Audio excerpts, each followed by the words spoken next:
Un établissement privé associé à l'État par contrat regroupe deux catégories de personnel. Des personnels enseignants et des personnels de droit privé. Les personnels enseignants, qu'ils soient en contrat définitif ou non, relèvent d'un statut de droit public. Ils sont agents publics contractuels nommés dans l'établissement par le recteur d'académie, avec l'accord du chef d'établissement. Une fois leur nomination prononcée, ils se trouvent placés sous son autorité fonctionnelle. Les enseignants en contrat définitif sont recrutés par des concours similaires à ceux du public. Mais la réussite au concours ne suffit pas pour intégrer un établissement privé. Il faut aussi l'accord du chef d'établissement. Pour faire face à l'absence des enseignants, l'enseignement privé sous contrat ne dispose pas de corps de thésadaire. Tous les postes d'enseignants en contrat définitif devant être considérés devant élèves. Ainsi, chaque vacance de poste ou absence d'enseignant doit être compensée par le recrutement ponctuel d'un suppléant. Les enseignants, qu'ils soient en contrat définitif ou suppléant, sont rémunérés par l'État selon les mêmes grilles indiciaires que les enseignants du public, en fonction de leur statut.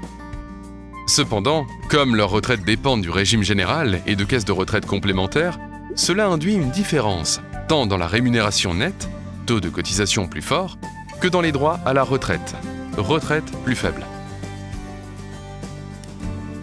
Dans un établissement privé travaillent également des personnels non enseignants, qui sont des personnels de droit privé, recrutés et rémunérés par l'établissement. Ils sont engagés pour exercer des fonctions diverses liées à des activités très variées, comme la pédagogie, la vie scolaire, la gestion administrative et financière, le service de restauration, l'entretien et la maintenance des biens et des locaux. Les salariés peuvent bénéficier d'une convention collective du secteur de l'enseignement privé à but non lucratif. Les établissements privés sous contrat ayant au moins 11 équivalents temps plein pendant 12 mois consécutifs doivent mettre en place un comité social et économique, le CSE. Depuis la loi 106 de 2005, le personnel enseignant doit d'ailleurs être pris en compte pour le calcul des effectifs de l'établissement lorsqu'il s'agit de ce CSE.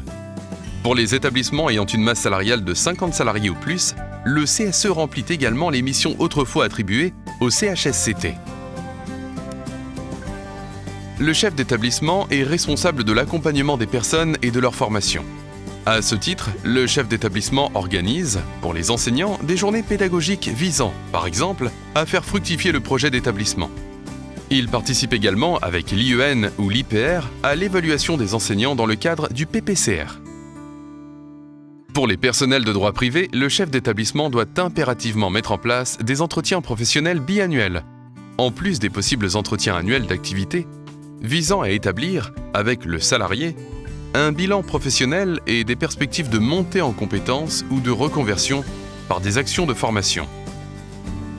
Les personnels sont ainsi accompagnés, quel que soit leur statut, et contribuent de manière complémentaire à la bonne marche des établissements, au service des élèves.